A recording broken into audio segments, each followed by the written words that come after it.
DogWorks Radio is sponsored by Alaska Dog Works. Check out their website at alaskadogworks.com. This episode of the podcast is brought to you by First Paw Coffee Company, specializing in private label premium blend coffee. If you're serious about coffee, you should check it out. First Paw Coffee's passion is high-quality, small-batch roasted coffee. They take the extra time to taste and get everything perfect before they release new blends. They aim to bring you a cup of happiness each time you pour yourself some coffee. Find out more at ak.dog/free and enter for a chance to win some First Paw Coffee prizes, a book from our collection, and tote bag. One winner will be selected at random each month. That's ak.dog/free. All about pulling sports. Many of you, my rabid fans, know that one of my favorite things to do with my dog Bodhi is to bike jor. Lately, I've been fortunate enough to teach a handful of clients how to begin teaching their dogs to do pulling sports. From canicross to mushing, there's a pulling sport for you. Today, we are going to continue our sporting dog series and talk about one of the coolest areas of working dog sports and how many of the famous Huskies got their start. I'm sure you have seen the movie Balto, Iron Will, and maybe even the new Togo movie on Disney+. If you haven't, go check them out. If I am an expert on any of these sports that we have talked about so far, this one would have to be it. I have spent more time than I can remember out on the snowy sled dog trails, at bike tour events, and even a weight pull or two with our Nordic breed dogs. This sport is near and dear to me, and if you stick around to the end, you can learn all about one of the most magnificent dog breeds on the planet, the Siberian Husky. From First Paw Media, sponsored by Alaska Dog Works Professional Canine Training Center in Anchorage, Alaska. This is DogWorks Radio, committed to families and their dogs to build lifelong and fulfilling relationships. Visit our website at dogworksradio.com. Now here are your hosts, Robert and Michele Forto. Hello and welcome to DogWorks Radio. This is your host, Michele Forto, and I am the lead trainer here at Alaska Dog Works. So let's get into this, shall we? In 1994, I brought home a fluffy sable Malamute. He was only 6 weeks old, and I took the time to program him how to manage himself with my two very young boys, aged 2.5 years and 6 months. Toby learned quickly how to respect and protect those two. The boys could do whatever they wanted to him, and he'd go right along with it. Flash forward to 1999, and we had relocated from Oklahoma to Colorado, and for the first time, we got to experience real snow. The boys were older and learning all about winter sports in Colorado. They kept hooking up Toby to their red flyer wagon, and the handle kept hitting poor Toby in the butt. What's a mom to do? Well, this mom got on AOL and asked for help how to train my Malamute to pull my kids up the hill. I got some great replies, but only one that stuck out and actually helped teach me. The rest of that story, though, I'll save for a different time. So, what are pulling sports? Canicross, bike joring, karting, dog scootering, mushing, skijoring, sled dog racing, weight pulling, even longboard skateboarding are all pulling sports you can do with your dog. I'm going to delve into a few of these, but I'm not going to give you a play-by-play. However, I encourage you to search for these pulling sports on any social channel, including my own, to learn more about them. You see, just about any dog can do a pulling sport. What's canicross? Canicross is the sport of cross-country running with dogs, originating in Europe as off-season training for the mushing community. It has become popular as a standalone sport all over Europe, especially in the UK.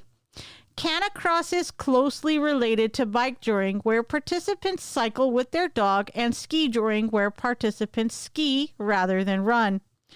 Canicross can be run with 1 or 2 dogs always attached to the runner. That's right, 1 or 2 dogs attached to you.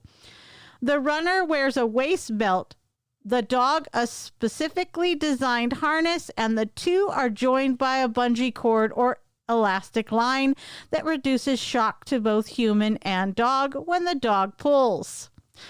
Who's ready to go out there and start running with their dog out front, pulling them at speeds that you may not be able to keep up with? Canicross is something for the avid runner. I would not recommend Canicross to any runners that are novices. This is definitely something that does require a little bit of training for both you and the dog. What's bikejoring and skijoring? Natural transitions from canicross to biking or skiing with your dog in different seasons are easy to accomplish. Bikejoring is dog mushing, similar to skijoring, canicross, and dog scootering. A dog or team of dogs is attached with a tow line to a bicycle. Bikejoring is a non-snow season or dry land activity, or as we like to call mudland activity. Bikejoring and canicross probably developed from skijoring and dog sled racing. Bikejoring is also sometimes used to train racing sled dogs out of season. An easier and maybe safer alternative to bikejoring or dog scootering, especially for use in urban and built-up areas, is to attach a dog to the side of a bicycle using a number of designed dog bicycle attachments. However, these side attachments are designed to allow a dog to run beside a bicycle rather than to pull it from ahead. These dog bike attachments usually include some sort of shock absorption, usually a spring. Some of these side attachments can be fitted either side of the bicycle so that two dogs can be exercised at the same time. It's genius. Examples of these dog bicycle attachments are the Walkie Dog, Springer, Bikejoor Converter, and more recently the Bikejoring attachment. But I encourage you guys to go over to First Paw Media and check out some videos that I've done. They're pretty short, of me training with some clients recently bikejoring, and see the difference between what bikejoring is to a dog musher versus what bikejoring is to someone that lives in an urban area. All right, skijoring is a winter sport in which a person on skis is pulled by a horse or a dog, or even up to 3 dogs. It is derived from the Norwegian word skijoring, meaning ski driving. Although skijoring is said to have originated as a mode of winter travel, it is currently primarily a competitive sport. On our other podcast, Mushing Radio, my co-hosts Robert and Koresh interview sprint mushers and skijoorers, so tune in through Dogworks Radio to catch some of their great interviews. And here's a little secret, you guys. Skijoring is fast. Very fast. It is a thrilling thing to watch a man or a woman attached to skis, attached to 2 dogs, going at speeds of upwards of 20 miles an hour around a track. Absolutely exhilarating, and not for this musher. What's dog scootering? Dog scootering uses 1 or more dogs to pull a human riding an unmotorized kick scooter.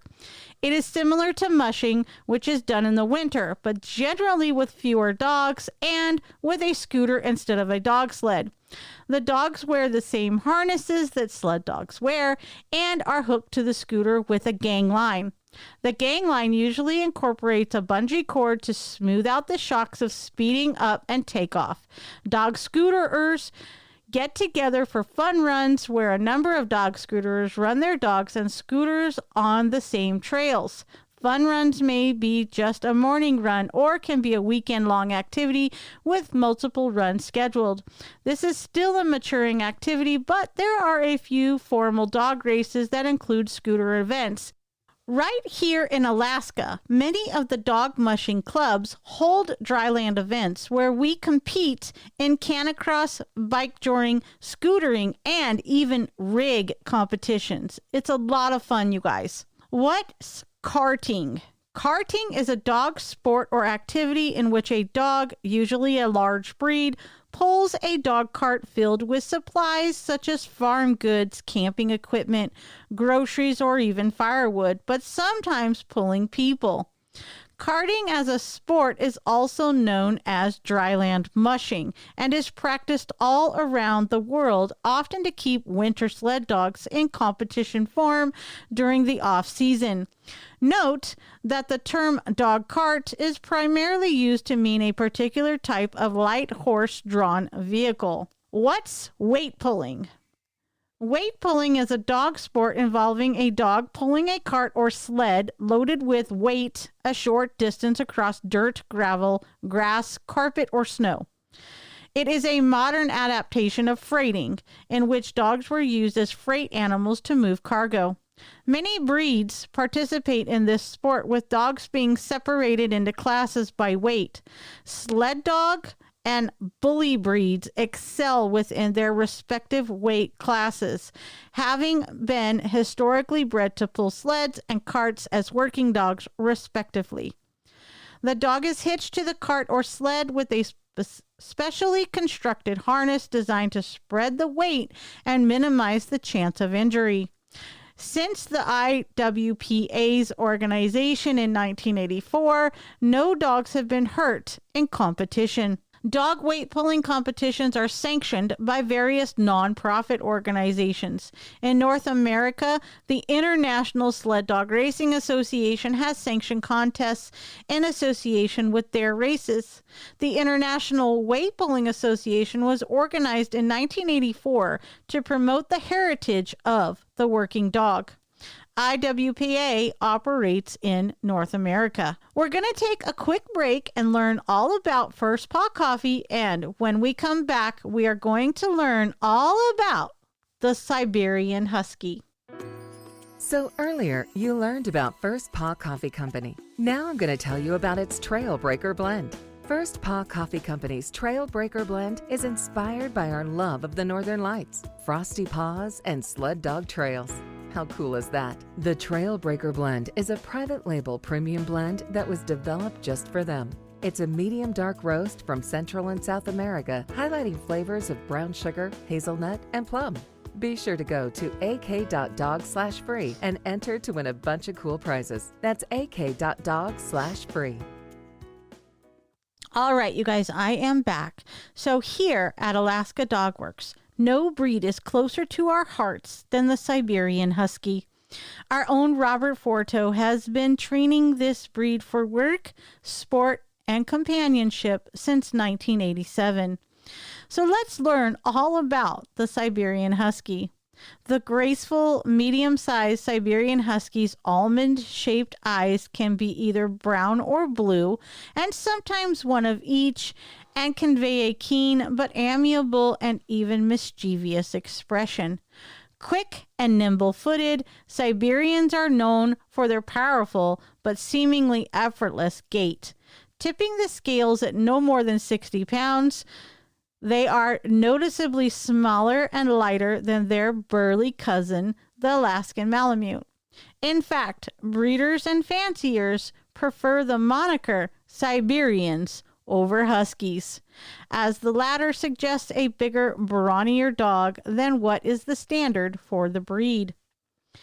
As born pack dogs, Siberians enjoy family life and get on well with other dogs. Their innate friendliness render them indifferent watchdogs. This breed is also energetic and can't resist chasing small animals, so secure running room is a must. An attractive feature of the breed, Siberians are naturally clean with little doggy odor. Here are some quick facts about the Siberian.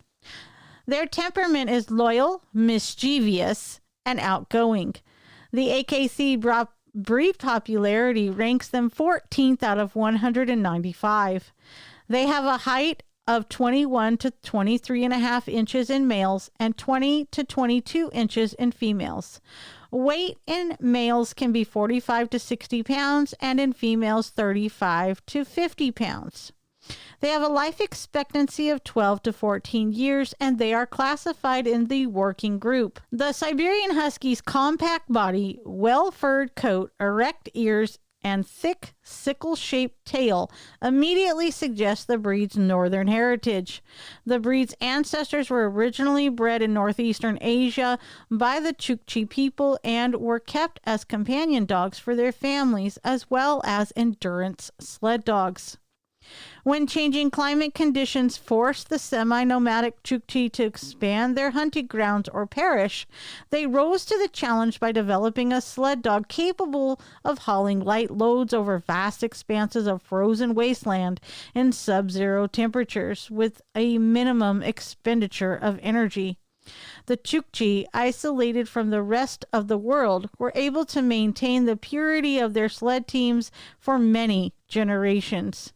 The dogs they developed were the direct forerunners of today's Siberian Husky. Siberians caught the eye of the public when they began winning sled races in the early 1900s, but they made headlines in 1925 when a legendary musher, Leonard Seppala, led a relay of Siberian Huskies 658 miles in only 5.5 days to rush a life-saving serum to Nome, Alaska, where an epidemic of diphtheria had broken out. The thrilling serum run, reported breathlessly in newspapers around the world, won Siberians a popularity that has not abated to this day. Togo, who was Seppala's lead dog on the final leg of the journey, remains one of the most honored hero dogs in canine history. Mushers still keep packs of sledding Siberians for fun and sport throughout North America. Less adventurous devotees of the breed simply enjoy the company of this sociable, gentle companion. Care and training. Feeding a high-quality dog food is essential for the Siberian's healthy skin and coat. Adjustments in the level of protein in the food is required for the working Siberian based on the level of activity. In the summer months, a lower protein level may be appropriate, around 20%, while a dog working in harness in wintertime may need 32% protein or even higher. Monitor each individual Siberian and adjust the amount and type of food as required. Be careful not to overfeed. Monitor the weight of each dog and be selective about supplements. Siberian Huskies are considered a natural breed. They are remarkably self-cleaning and often need only a few baths a year, unless being shown in conformation dog shows. Weekly brushings help keep the coat and skin in good condition. Siberians have a double coat, an undercoat and guard hair. The undercoat is shed twice a year, and it is important to continually rake out the old coat using a pin brush and metal comb. Pay close attention to the length of the nails and keep them trimmed to prevent any foot problems. Siberians competing in conformation require a bit more selective grooming for the best presentation. Siberians are active, athletic dogs who need a lot of exercise. They are a working breed and happiest when they have a function to perform. Regular exercise is important, but both physically and mentally. And doing activities together strengthens the bond between dog and owner. Siberians were bred to run and will do so at every opportunity. It is vital to keep a Siberian on a leash, in harness, or in a fenced yard at all times. There are several AKC-sponsored activities that can be enjoyed by dog and owners. Rally, agility, and obedience are a few. A busy and active Siberian is a happy and healthy Siberian. This breed is also very adaptable, and for those who live in a more urban setting, daily walks or doggy playgroups can provide great exercise. All breeds benefit from early socialization, basic obedience, training, and learning good manners, and the Siberian Husky is no exception. For those owners who want to work their dogs in harness, training for this requires hours of dedication and patience. There are several good books available on training for the trail that provide advice and information on getting started. The best approach is to make all training exercises fun for both dog and handler. Siberians are very social and regularly need the company of their people or other dogs. They are not suited to being left alone all day. Most importantly, Siberians have an overwhelming desire to run, and they should be on leash or in a securely fenced-in area at all times and never allowed off lead. If you want to learn how to train your Siberian Husky to be one of the best trained dogs, check out our website, alaskadogworks.com. We have all sorts of training tips and tricks there, and I bet you will find something you like. Remember, DogWorks Radio is much more than a podcast. We are a full-service dog training company that trains dogs and their owners not only here in Alaska, but around the country. Do you know that we are coming up on our 12th year as a show? How cool is that? Do you know what the best thing you can do? Just tell your family and friends about our show. I bet they will like it. See you next time. This episode of the podcast is sponsored by First Paw Coffee Company. Learn more at firstpaw.coffee. From First Paw Media, this is DogWorks Radio. We hope you enjoyed this podcast, and we invite you to subscribe in Apple Podcasts, Spotify, Stitcher, or wherever you get your podcasts. You'll find a link on the episode notes. You can tap or swipe on the episode cover art, and you'll see some offers from our sponsors. You can support our show by supporting them. If you like what you have heard, we would love it if you could give us a 5-star rating and tell your friends how to subscribe too. Your hosts are Robert and Michele Forto. Our producer is Robert Forto and created for First Paw Media.